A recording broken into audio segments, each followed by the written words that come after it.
সনাতন ধর্মকে অধঃপতনে নিয়ে যাওয়ার জন্য বহু মানুষ বর্তমানে কার্য করছে। আজকে আপনারা যাদের ভাবেন যে ধর্ম প্রচারক, সেটা নয়। তার বড় প্রমাণ আজকে দেখবেন কিছু যুবক মানুষ তারা একটা কৃষ্ণের মূর্তি নিয়ে মানুষের কাছে টাকা চাইছে। শ্রীকৃষ্ণ কি আমাদের এই শিক্ষা দিয়েছেন? তিনি নিজের জীবনে কর্মকে সবচেয়ে বড় প্রাধান্য দিয়েছেন এবং অধর্মের বিরুদ্ধে লড়াই করতে মানুষকে অনুপ্রেরণা দিয়েছেন।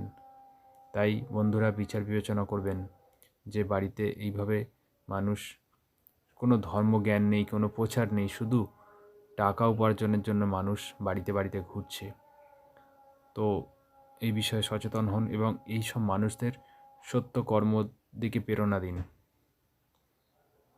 তা না হলে কিন্তু আমাদের সমাজে এই মানুষগুলির সংখ্যা বৃদ্ধি পাবে, মানুষের মধ্যে কর্মবিমুখতা আসবে। ওম নমস্তে। ব্যবসা করছেন আপনারা, না পালিয়ে গেলে হবে না। এটা তো আমি প্রতিবাদ করছি আপনাদের। আমাদের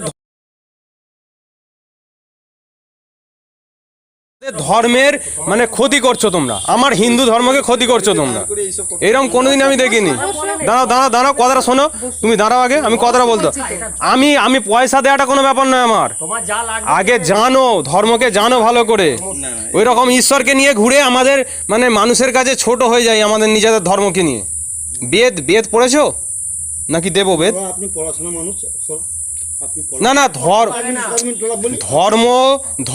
ধর্মর জায়গায় থাকবে, ধর্ম নিয়ে ব্যবসা নয়। কথা বলতে দাদা আপনাকে, ঠিক আছে? আপনি বড় ভাই তুলো মানুষ।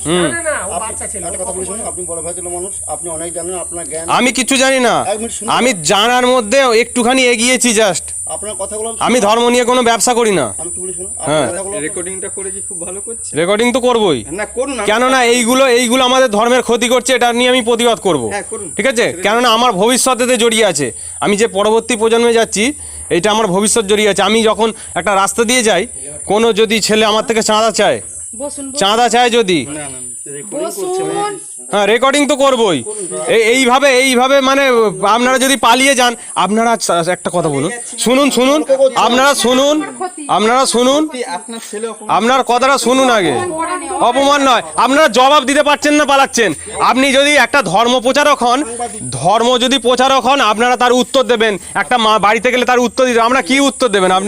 আপনারা তো পালাচ্ছেন তো ভয়ে। এটা হচ্ছে ব্যবসা হচ্ছে আপনাদের, মানে ভয়ই পালাচ্ছেন আপনারা, উত্তর না দিয়ে পালাচ্ছেন। বৈষ্ণব মানে সনাতন নয়, সনাতন ধর্ম তো আগে, তারপরে বৈষ্ণব। তাহলে বৈষ্ণবটা আগে হয়ে গেল নাকি আমার? হ্যাঁ,